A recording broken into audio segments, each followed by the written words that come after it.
Nanti saya bacakan teksnya. Di antara kebaikan umat ini adalah jalan-jalan itu termasuk ibadah. Makanya sering ada ayat fasiru fil ardi. Jadi supaya sering jalan-jalan. Jadi ini sudah jalan-jalan masih nyari apa? Nafkah. Kadang-kadang ya dapat macam-macam. Yang soleh ya dapat ibadah, yang enggak soleh ya dapat macam-macam. Tapi saya cerita yang soleh lah, yang enggak itu, yang enggak soleh itu enggak boleh dibicarakan itu ya. Kayak sih ya. Saya ini lama di Jogja, ya tahu lah kelakuannya orang-orang yang baik maupun yang setengah baik sampai. Ya semoga yang baik dilipat gandakan pahalanya, yang enggak baik diampuni. Tapi saya cerita sedikit. Di fikih kita, di kajian-kajian fikih kita, memang ada istilah ini harus didengar karena ini ngaji dan sama status kita sama. Al-wasiyah ila to'ah ya to'ah, terus al-wasilah ilal maksiyah ya maksiyah. Jadi kalau kita jadi perangkat to'at ya ibadah, kalau jadi perangkat maksiat juga maksiat.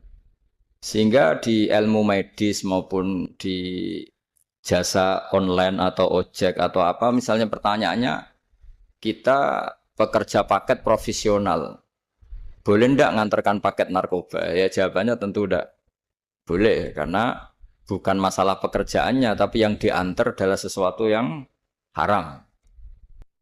Begitu juga, boleh nggak ketika ada lelaki hidung belang tanya tempat mesum? Kalau kamu menunjukkan berarti kan ikut berkontribusi.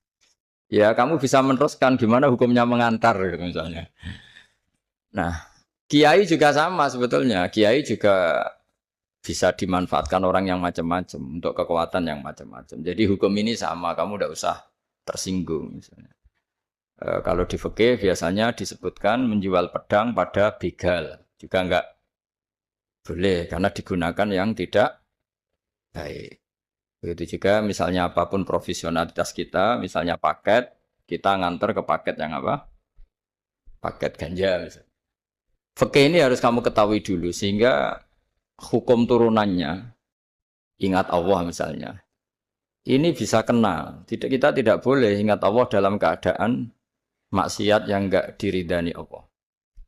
Karena mau tidak mau fikih ini hukum dasar. Sholat pun bisa kena semprit.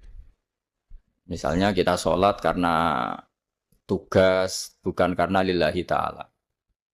Makanya dulu itu ada guyonan Mas Wahyu itu. Ada imam dari masjid besar di negara sebelah. Tidak perlu saya sebutkan negaranya.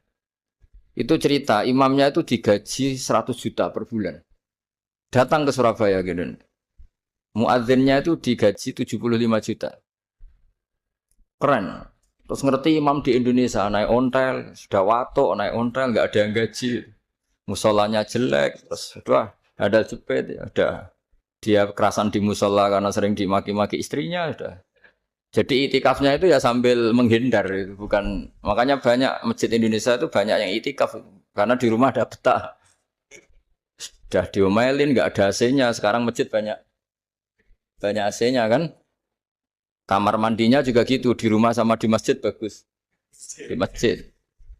Makanya pengurus masjid yang daerah-daerah sini sering cerita ke kita.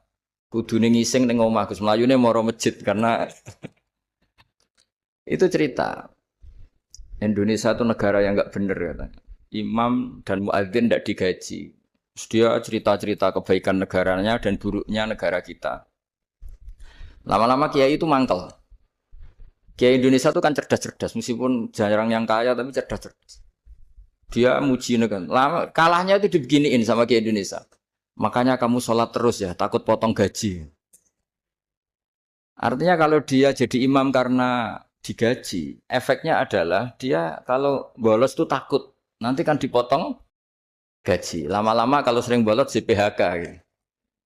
Artinya luar biasa Indonesia. Imam itu tidak ada yang gaji tapi semuanya sholat istiqomah.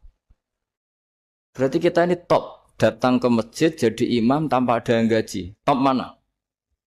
Top Indonesia. Semenjak itu si imam ini tidak pernah cerita kebaikan negaranya karena gaji imam. Indonesia dalam bernegara selalu begitu.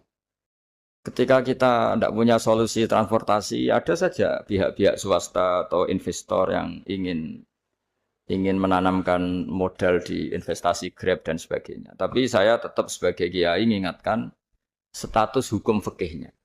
Kenapa saya harus cerita itu? Karena fikih ini